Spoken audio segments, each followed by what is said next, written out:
My name is Jacob Crowe, and welcome to the Crowe's Perch.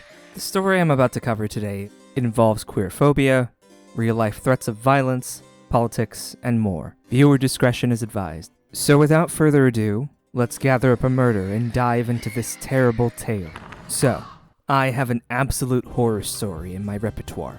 This is, thankfully, or whatever, my absolute worst experience ever in the TTRPG sphere.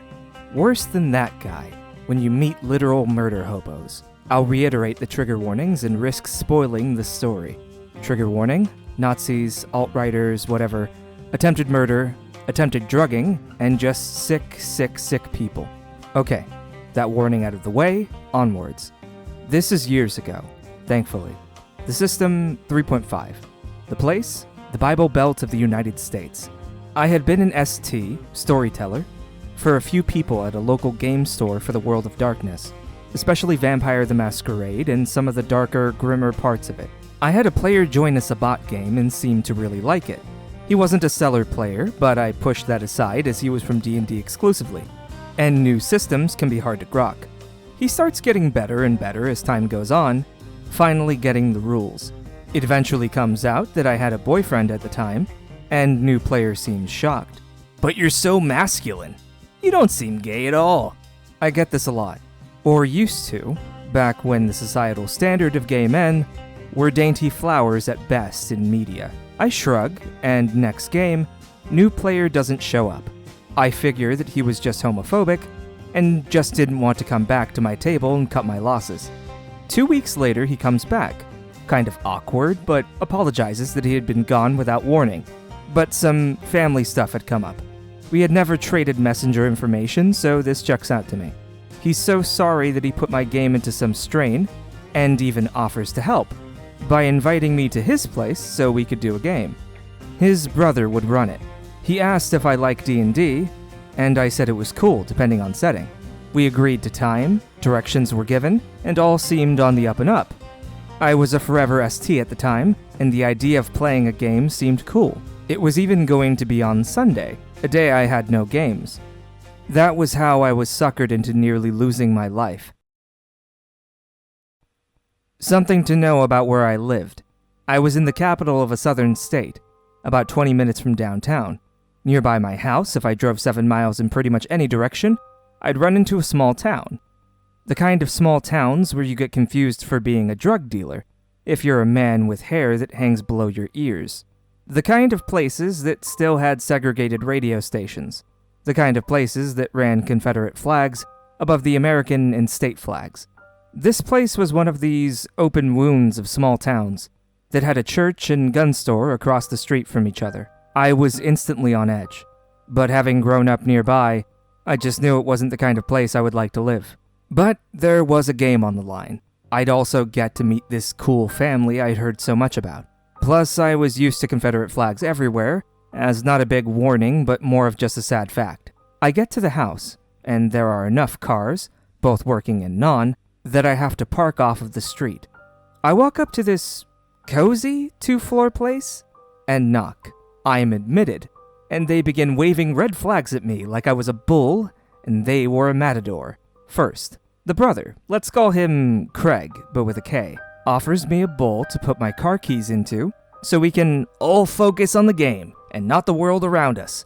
I refuse, because I had been to a game before that had turned into a swingers key party, and I'm not about that life. Craig says it'd be better for immersion. It's like being in a sensory deprivation chamber, and you're just focused on the game. I say no, again, and pocket my keys. Craig glowers at me and puts the bowl down. Second, I had been told there would only be 4 players and a DM. There was also Karen, the dude who invited me's girlfriend. Let's call him Peter, who was going to watch. I ask if she wants to play instead, or maybe if she'd prefer to watch TV in another room, as I personally found sitting around and watching people play TTRPGs that I was not a part of boring, which Critical Role proves me to be in a minority, but hey. And Craig and Peter just smile and say, "Nah, she wouldn't want to miss this for anything." Third, they ask me to take off my shoes. This may not sound like a big deal, and was the only red flag I acquiesced to fully, or without complaint. I was confused when they put my shoes in a nearby closet, while everyone else's were by the door. But I was quickly told they had a dog that liked to chew shoes, so I let it go. Fourth, they have me a glass of red wine at my seat. Everyone else is drinking beer or scotch. I don't drink alcohol because one of my medications has an unfortunate side effect, giving me migraines if I drink around, thankfully, a glass of wine. To be polite, I sip it, and it tastes foul. I don't like the taste of alcohol in any capacity anyway, but this was a sharp, minty feel that I also despise. I didn't touch the wine again after my first sip. Fifth, in this homebrew world, the only deities allowed to be chosen are from the Norse pantheon, and none of them are anything but Axis plus good, except Loki, who is chaotic neutral. Strange to me, as I don't view all of the Norse gods as good in that pantheon, and I had been wanting to roll a cleric, but none of this interested me. Sixth, they try to get me to hand over my phone, again for immersion. I say no and turn it off instead. This seems to tick off Craig and Peter even more. Even Karen seems a bit miffed. The other two aren't pleased, and one of them, I'll call him Ryan, even hands over his phone to show it's no big deal. And I politely but curtly reply that I don't have money for a replacement phone, and would prefer nothing happen to it. Seventh, I was told not to go upstairs under any circumstances, that Craig and Peter's grandma had dementia, and might get scared if she saw someone new. I thought it was pretty strange they'd state this, and invite a total stranger over to their house, along with 2 other non-family members. If this was the case, especially if she could just walk downstairs. But whatever. Eighth, not noticed until I was going to the bathroom later. A room with a few tarps in it, but no sign of paint or home renovation anywhere else. Ninth, finally, I was told that Craig and Peter's dad was a cop, and that he was a no-nonsense type about having his man cave, the basement, off limits too. Whatever. I didn't want to go to the basement or see some dude's man cave.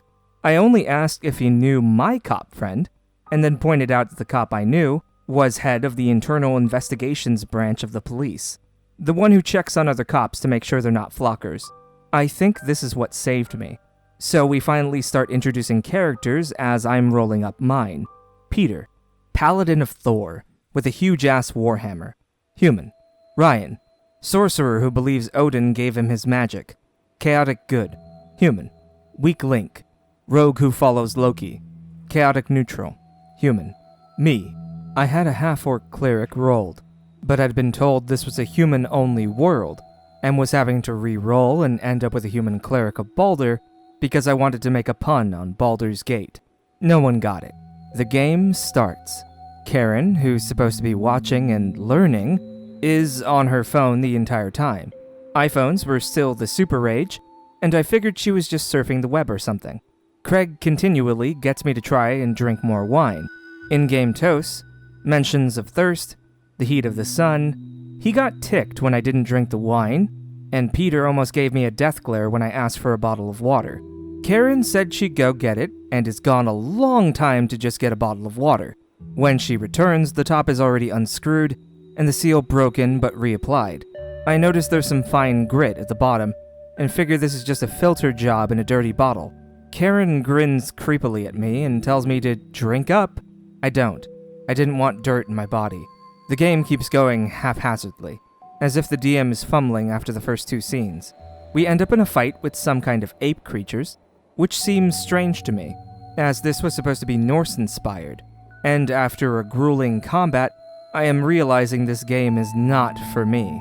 I ask where the bathroom is, and get told where the one I can go to is. This is when I see red flag number 8 from above.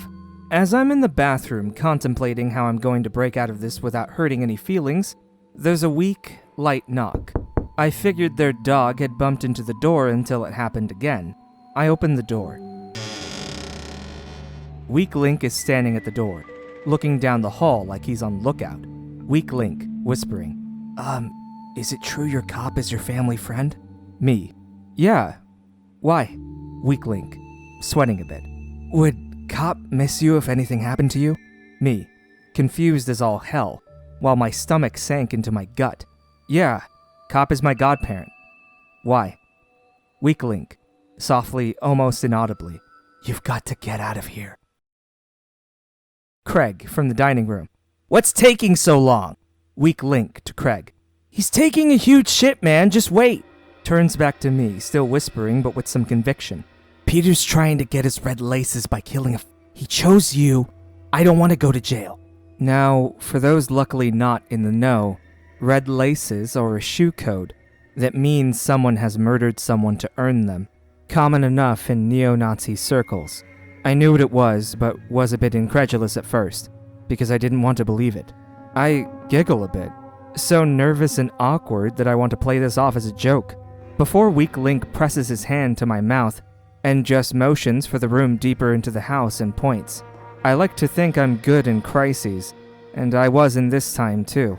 I make it into the room and lock the door. I then bolt to the window and open it. A screen is in there. That's when I heard footsteps in the hall, and the sound of flesh hitting flesh hard. A yell. Someone says, "Race traitor!" And I just punch the screen as hard as I can, and threw my fat ass out that window like an action hero. I hurt my wrist on the landing, but adrenaline was pumping. I run to my car, crack the door open, and I'm driving off without even closing it. I race home, checking to make sure I'm not followed, or thinking I did. I was freaking out at this point, and was figuring any car headlights might have been them, and go to my mother's house, because it's closer, and no one from the game shop knows where it is. I tell my mom what happened, and she thinks I'm joking, until she notices my wrist was swollen to the extreme, and I'm pale and hyperventilating, and have no shoes on. She calls our cop friend, and we have an escort at the night. I report the cop father, since I know the last name of Craig and Peter, and my godparent makes a quick visit, sometime at 4 a.m.-ish. Turns out the man cave there was a shrine to the Third Reich, and several city codes being broken about cars on the land. TLDR, this part cop dad gets fired for having a shit ton of GHB and other drugs in the house, since it's not illegal to have a shrine to racist pieces of shit, and the others eventually get arrested on drug and or other charges. Not timely enough for me, but it happens. This entire thing was traumatic for me. So traumatic that I still will not go to anyone's house for an in-real-life game without knowing them extremely well, and prefer to game online. I still roleplay. I know TTRPGs don't breed this kind of behavior. This wasn't D&D's fault. This wasn't anyone's fault, but theirs, and mine for not being wise enough to notice all these blatant red flags. And that's the story of how I left my shoes behind, to save my behind. I've covered quite a few horror stories on this channel, but this was something else. To the original poster of this story, user Ferretheim, thank you for sharing your story, and I'm glad you got out of there safe. Normally, I would have some kind of insight that you could carry on to your next game. There's really not much I can offer here, though. All I can really say is this. It never hurts to bring a friend whenever you're having a situation which you feel uncomfortable with, especially if you're with complete strangers. Stay safe out there, and remember to love each other. And I'll see you next time, as the crow flies.